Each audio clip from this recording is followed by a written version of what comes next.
The Indianapolis Colts kick off week 9 with the CVS report injury report. Let's get to it.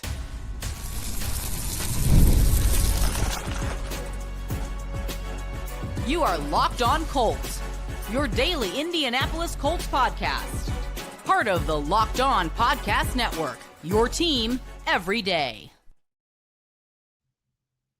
Thank you all for making Locked On Colts your first listen today and every day, part of the Locked On Podcast Network, your team every single day. Today's episode is brought to you by Gametime. Download the Gametime app, create an account, and use code LOCKEDONNFL for $20 off of your first purchase. Hello, everyone. My name is Zach Hicks, your resident film nerd of HorseshoeHuddle.com, and my partner, Jake Arthur, is a credentialed boots on the ground for Round Table Sports. Today, we have our action-packed Wednesday episode for you guys. We're going to talk about news, notes, the CVS receipt of injury report here for the Indianapolis Colts to kick off Steelers week. And then we're going to dive into some Q&As. You guys sent Jake a ton of questions. He's going to throw them at me rapid fire style, and we're going to just dive through a bunch of them. But to kick it off, Jake, a lot of injuries here on do not practice list here just for Wednesday. Again, this is Wednesday practice. A lot can change from Wednesday to Thursday, and especially from Wednesday to Friday. So nobody freak out too much from this, but it is a bit concerning. Nick Cross didn't practice with a shoulder. Josh Downs was out with a hip. Samson Ebukam still dealing with that knee injury. Matt Gonsalves was out with a personal issue, which I think it was announced that his father passed away earlier today. So thoughts are out with him. Hopefully him and his family are doing well, or as well as they can be in this tough time for them. Anthony Gould is out with a knee. We heard about that one in the game. He left the game early with that knee injury. Tyquan Lewis is still dealing with his groin injury. Kenny Moore II still dealing with his Achilles injury. Braden Smith was a rest day, and Grover Stewart out with a foot. So, yeah, that's like half your team right there, Jake. I probably could have listed off the healthy players first instead of the injured ones, and it might have been a little bit quicker, but a bit concerning for a Wednesday practice, even if it is just a Wednesday practice. Yeah, I mean, I'm kind of looking at it as thank God it's Wednesday, because hopefully some of these guys start to trickle in a little bit, at least as limited participants. There's a couple guys on here where you maybe don't love the replacements if they do have to miss this game. Nick Cross, I mean, he's been playing really, really well. One of the best seek and destroy safeties that we've had on this team in a while. Someone who's a very good run defender and can kind of sniff out those the screen passes and everything. So if he were to miss time, you're looking at them throwing Rodney Thomas in there and then moving Cam Bynum around a little bit probably. Downs, we have a very recent example of him not being out there, but Anthony Gould is who stepped up to replace him primarily, and both of those guys are not out there. Now, Brian Mason did express some optimism that they'll have him out there, but we'll see how the week goes. Ebukam and Lewis, we already knew. The good news is, I mean, you're very, very short-handed there because it's your third and fourth ends. But JT Tuimoloau looked like he could handle some more reps there, so that's a good sign of things to come. Kenny Moore, not really concerned with that one. I think that's just going to be part of his maintenance.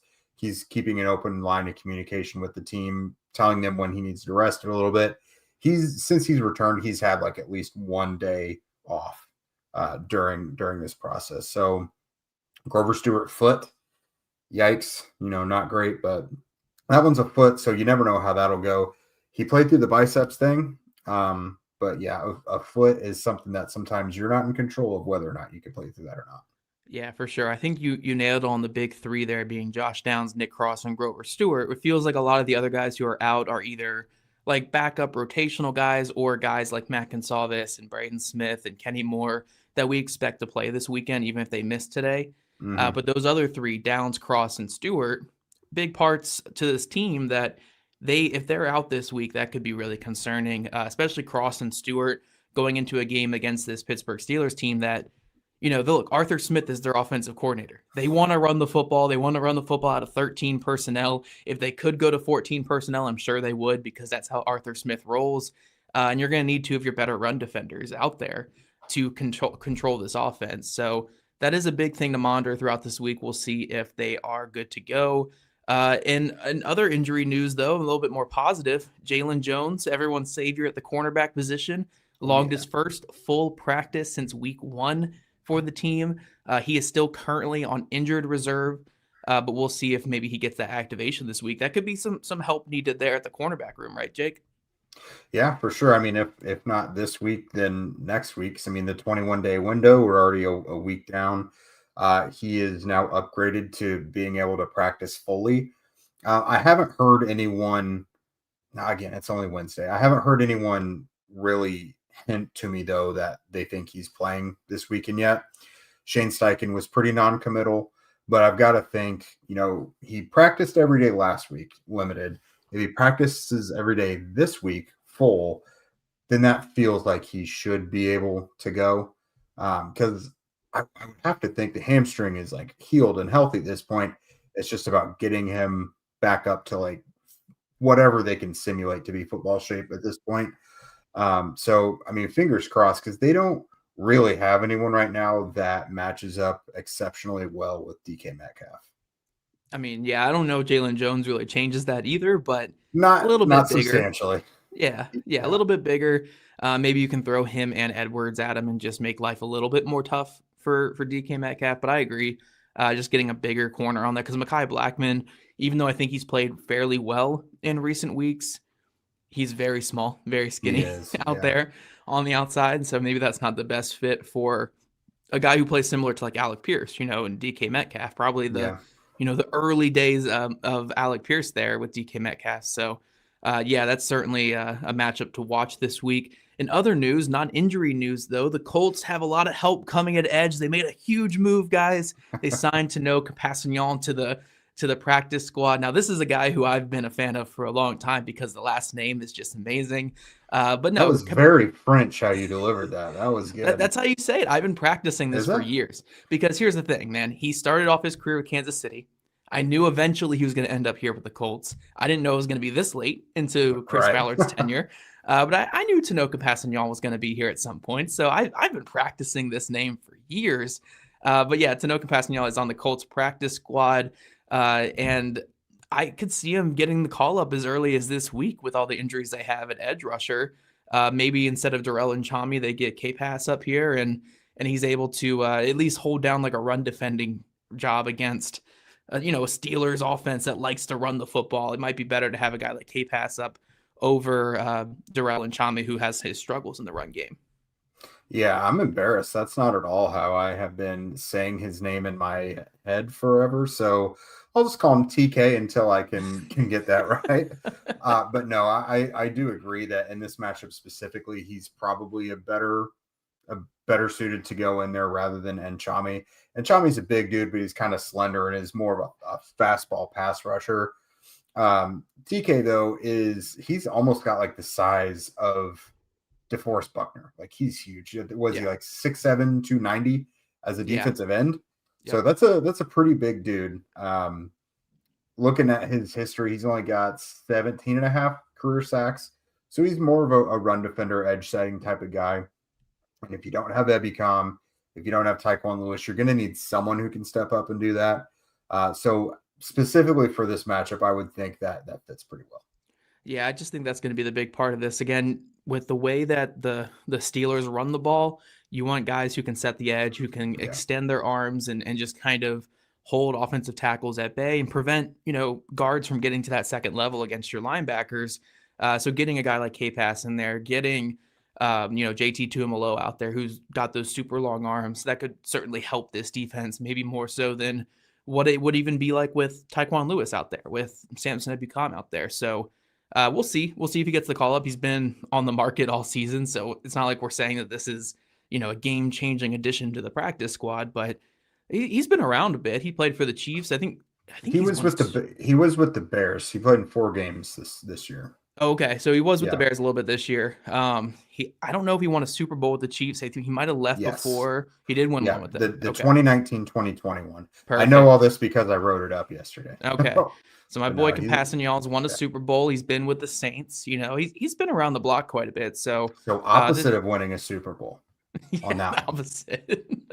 for sure. But now he's back in that Super Bowl chase with the Colts organization, number 1 team in the NFL. But coming up, guys, we're going to transition out of this talk of injury reports and news and notes and get into some of your questions. We've been having a lot of fun with these Wednesday Q&A sessions, and Jay's going to throw some my way here coming up in just a second. Mazda crafts cars for those who do more than simply move. From footwork to breathwork, athletes sweat all the details, and Mazda brings the same intention to how they craft every model. You could practically feel the Japanese craftsmanship in every detail, from the metallic accents to available Nappa leather upholstery.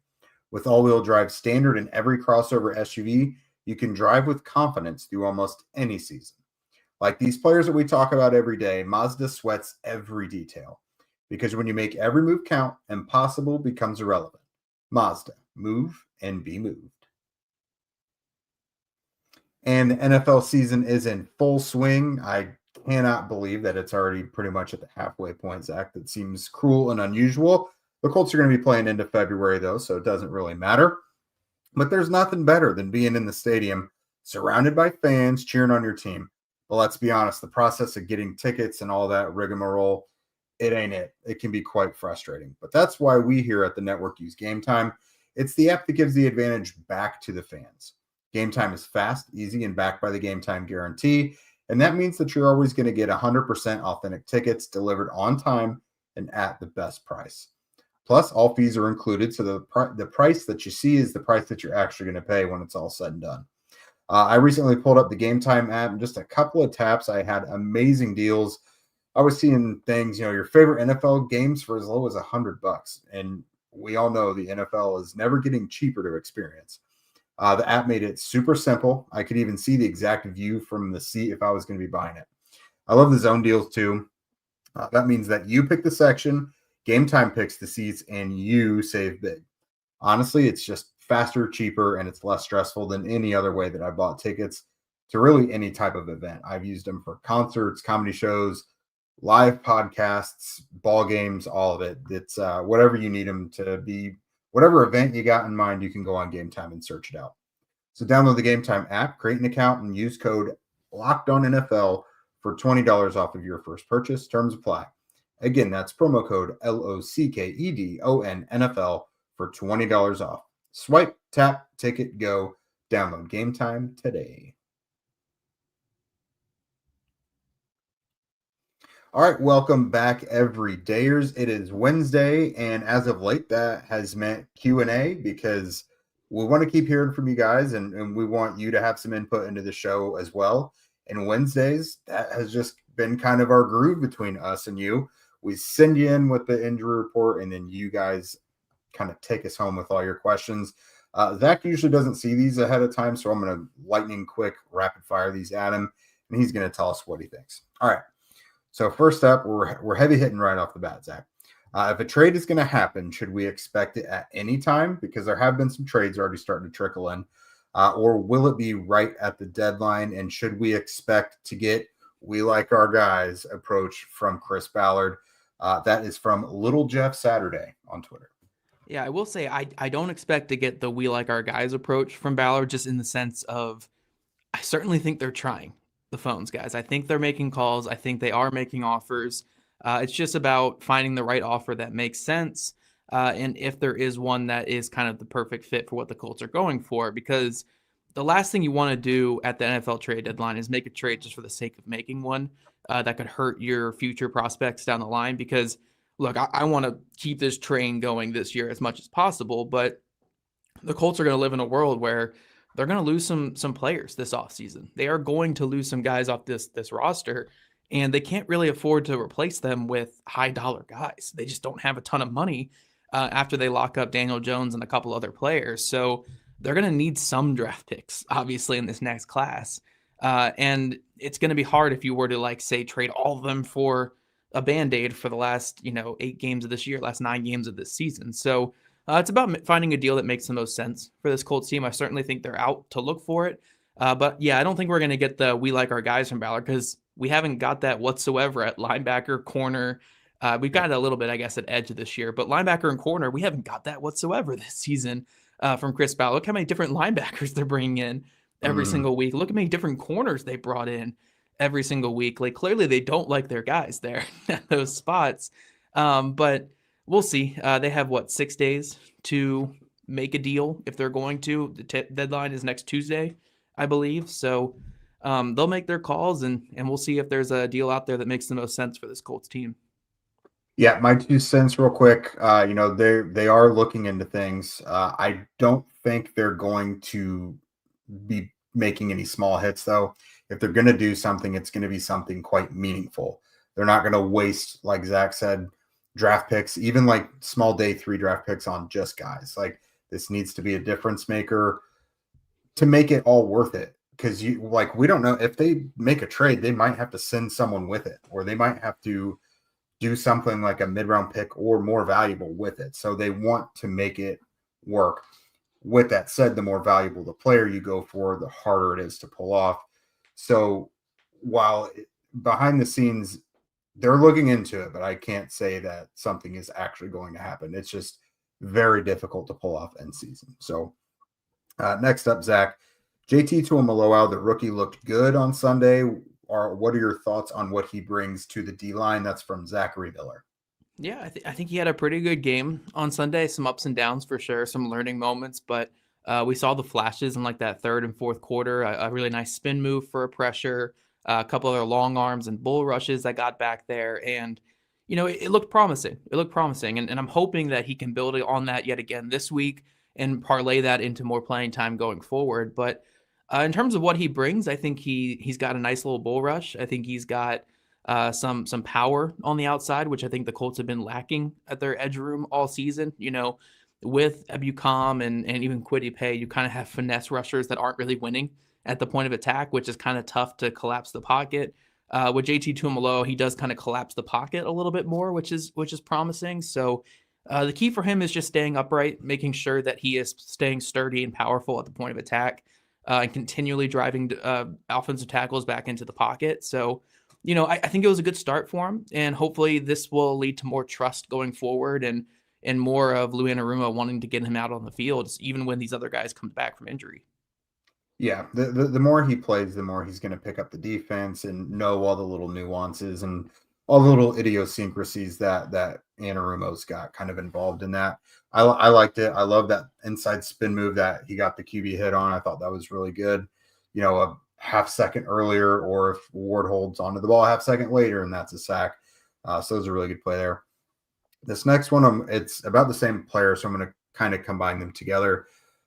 Dev and Price, who I think might be in our comments right now, mentioned if Jalen Jones is able to play on Sunday, do you see that one of the biggest matchups should be between him and DK Metcalf?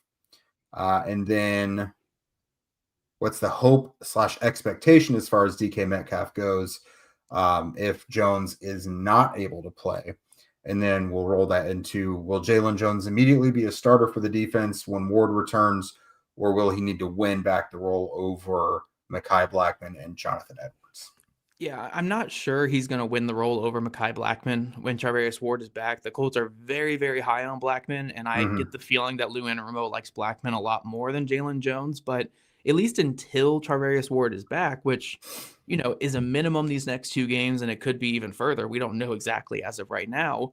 Jalen Jones has an opportunity to maybe get on the field and make some things happen, because it's clear that Anarumo's not very high on Cameron Mitchell and Jonathan Edwards playing at this moment. So I think we will see, if Jones is able to go this week, we'll see him out there on Sunday as one of the outside corners. When it comes to DK Metcalf, though, he's a tough cover. He does a lot of what Alec Pierce does in terms of he doesn't run many routes, but the couple routes he does run, he's very difficult to corral with his physicality, with his speed, with his explosiveness. I think the key really when you're a defense looking at a guy like that is you just want to limit his two-way goes. If he has the ability to go inside or out on you, and you give him, like, say he runs 4 routes, right? Slant, vertical, post, or comeback, right? Like those are his 4 routes that he runs. Well, if you can limit the 2 of them by having help to the inside, with safety over the top or with a linebacker kind of pinching outside a little bit, then it's just vertical or comeback, or another way. If you have the guy playing outside leverage, you can take away things there. So just limit the two-way goes as much as possible, get physical with him, and make sure that the timing is off, because with Aaron Rodgers, so much of everything he does comes down to timing. That's where Aaron Rodgers has been great in his entire career. So if you could be a little bit more physical at the line and throw off that timing and throw off some of those fades and those vertical balls. But yeah, DK Metcalf's a very tough player to corral, and the Colts corner room is a little bit tiny right now. I would say just get bodies to his side of the field and make sure when you're a corner, if you are lined up with DK Metcalf, get your head ready to turn around on some of those fade balls, because Rodgers loves to throw those fades on the outside. Yeah, so if Jones can play this week, I think he's out there. But when Charvarius Ward gets back, I'm with you. I don't think he starts over Blackman. I think Blackman is like entrenched as the guy opposite of Ward by now. Again, Anarumo seems to really like him. He's playing a lot of snaps, and he's been playing a lot of snaps all year, really. So I don't think they're just going to yank that away at this point. So I think it'll be Ward and Blackman, when he's back. But yeah, if he can't play, it's Jonathan Edwards. I mean, it's a height, weight, speed guy, and Edwards isn't getting dusted. He's normally in the right spot. It's just it's a kind of a game of inches. You know what I mean? So he's not getting beaten badly, but he's getting beaten occasionally. But yeah, when Jones gets back, I don't know, because there's really been no point in the offseason, in the summer, or even week one when Jones was here that I thought he was like in the plan to be one of the starters. Like, it's always been somebody else able to come in and compete for those snaps. And he's never been like the guy or one of the guys locked in there. So I do think he'll play, but I think he'll be behind Blackman in the pecking order. Yeah, no, I completely agree. But coming up, guys, we're going to continue this Q&A segment by talking about some big picture stuff. There's some re-signing questions in here. There's some benching questions in here. A lot of stuff we're going to get to in our final segment to close out today's show. I'm Cody Rourke from Locked On Broncos, and this episode is brought to you by Peloton. Peloton is shaping the future of fitness with the brand new Peloton Cross-Training Tread Plus, powered by Peloton IQ. This is Peloton's most advanced equipment yet, giving you real-time guidance and endless ways to move, whether you're running, lifting, or you're cross-training with your favorite instructors like Alex Toussaint. It's training reimagined to make your workout more personal. Peloton is built for breakthroughs with features that help you plan, stay motivated, and hit peak performance. You can let yourself run, lift, flex, and go, while Peloton handles all the rest. Plus, Peloton IQ provides real-time strength coaching, tracking your progress and suggesting weights that challenge you so you can get stronger. Plus, the new movement tracking camera, it counts your reps and corrects your form in real time, making sure every rep is safer and smarter. So let yourself run, lift, flex, push, and go. Explore the new Peloton Cross-Training Tread Plus at onepeloton.com. All right, y'all. Welcome back to the show. We are still sifting through some Q&A here, throwing your questions at Zach, and we're going to see what comes out the other side here. All right, so another big picture one to start off this segment. Is it at all possible for the Colts to retain all of Daniel Jones, Alec Pierce, Nick Cross, and Braden Smith? It's possible. Is it plausible? Probably not. I think that, when you're a market like the Colts, I just don't think you're going to get too crazy with the void years and all that. Like, don't get me wrong, they have done a little bit of that in recent memory, but the amount of void years and stuff they'd have to tack on, or other players they'd have to cut and go into some dead cap just to make room for those four. I think you're realistically looking at 2 to 3 of those guys coming back, and Jones is certainly going to be one of them. So then it's 1 to 2 of Pierce, Cross, and Smith coming back. But maybe there's an avenue where like Braden Smith doesn't want to really cash in on the open market. He'd rather just come back for a cheaper deal to come back to Indy. But realistically, if we're looking at this, I mean, Jones is going to get $40+ million per year. Pierce is going to get 20 to 25 million per year with how he's playing. Cross could get up to 15 to 20 per year. And honestly, in my opinion, I think Smith could probably get 20+ million per year on the open market as well, just because the nature of what tackles get paid out there. There's just not going to be that much money for the Colts to go around. Not many teams are going to have that much money to throw around But I think you're looking at Jones for sure.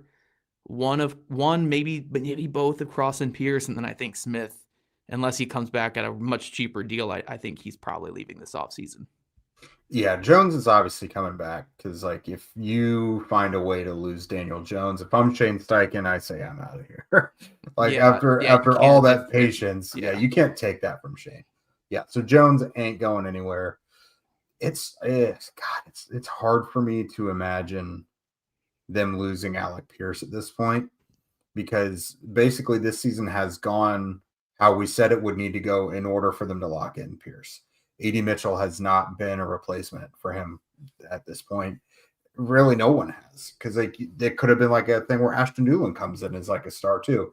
No one has come in and been like a no doubt replacement. And shoot, even Josh has been really banged up. So it's like, do you really want to enter next year with that questionable of a receiver room? And I think something that we haven't really factored in yet is there's a lot of contract situations that are going to have to get figured out next year.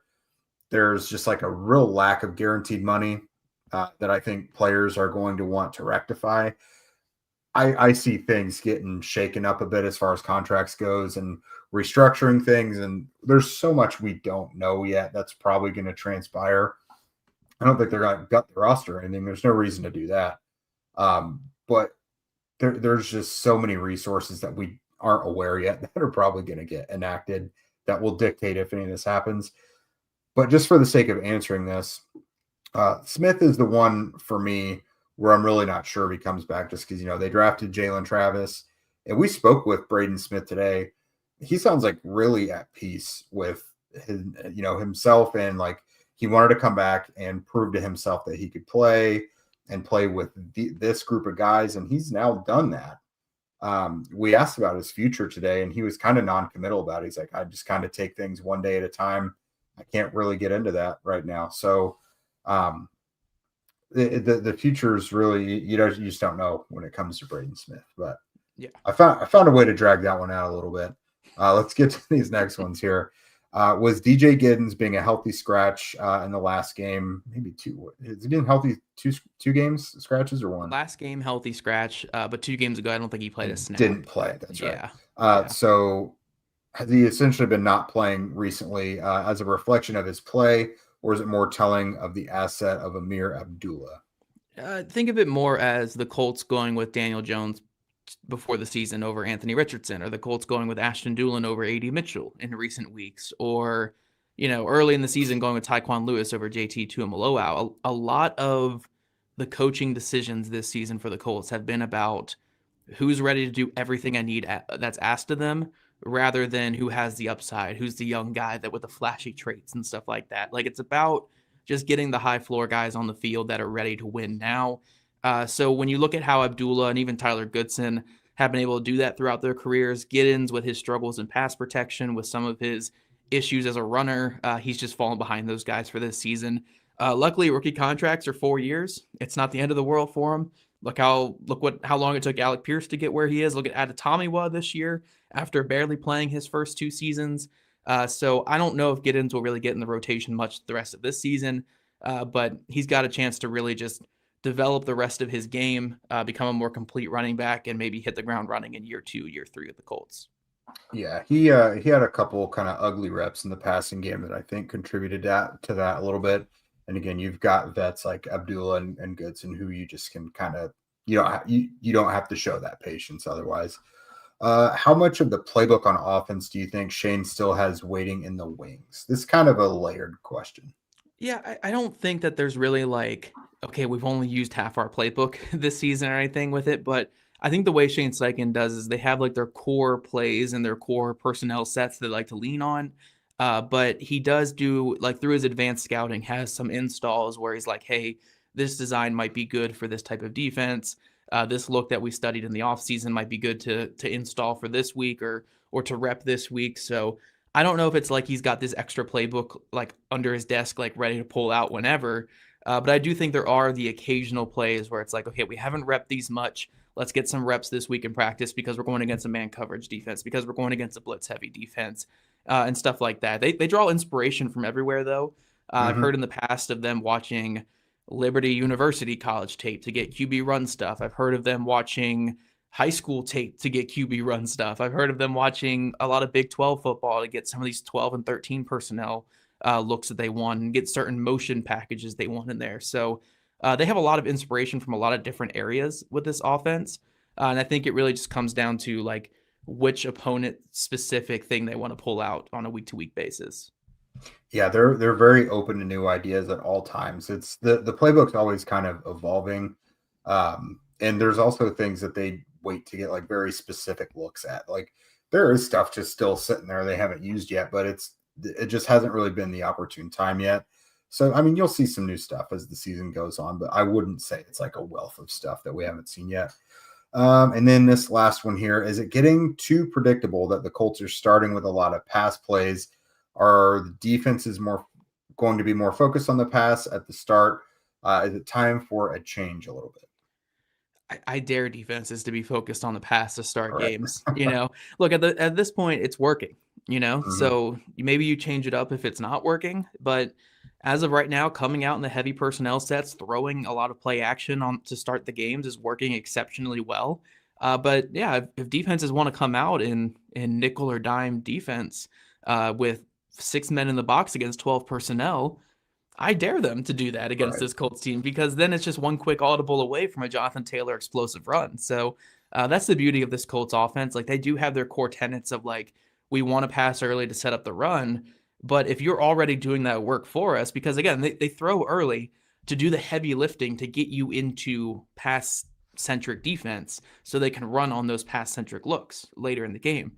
If you're just going to come out in those looks to start the game, easier for us, we'll work you back into a run defense and then we'll throw again, so much of it's just dictated on what they think the defense is going to do or how the defense reacts. If a defense is coming out in dime personnel against 12 or 13 to start the game, they'll run power right up your throat all early in the game as well. So it's a lot of it right now is just how defenses are reacting, and that's what the Colts are doing, and it leads to a lot of passing early. Yeah, no, the Colts just want to get points on the board quickly, and that obviously comes with the passing game. And again, you have got to pick your poison. Like, if you're going to sell out to stop Jonathan Taylor, okay, well, that's going to leave an emptier secondary and vice versa. So, yeah, it's the Colts are very aware of the firepower they have. And it's like, here's what we want to do. If you're not going to plan accordingly, sure, we'll do our thing. But yeah, I think they're very confident in their approach right now because it's working at a historic level. Yeah. It's one thing to be like, oh, we know they want to come out passing, but then when you see 3 tight ends on the field in the first quarter, you're like, well, we can't just ignore our run fits against Jonathan Taylor in the most efficient run offense in the history of football to start the season. So we do have to kind of respect that. And that's what leads to a lot of these play action shots. So really fun stuff right now with this Colts offense. We want to thank you guys, though, for making Locked On Colts your first listen today and every single day. The NFL season's finally here, so for your next listen, get a double dose of the Locked On NFL podcast. Tyler the Madman Rowland gives you a shot of espresso to start your football day, while Tony Wiggins takes you into the barbershop for the smoothest breakdowns to end the day. Find Locked On NFL on YouTube or wherever you listen to your podcast. If you guys want to become a Locked On Colts insider and chat with us directly and get that insider scoop, follow the link in our show notes. And if you don't already, make sure you're following at Locked On Colts, at Jake Arthur NFL, and at Zach Hicks 2, all on socials. Also, subscribe to us on YouTube, wherever you listen to your podcast. We love you guys' ratings, reviews, and we hope you guys have a great day, and we'll catch you guys back here later tonight for the Colts Squad Show.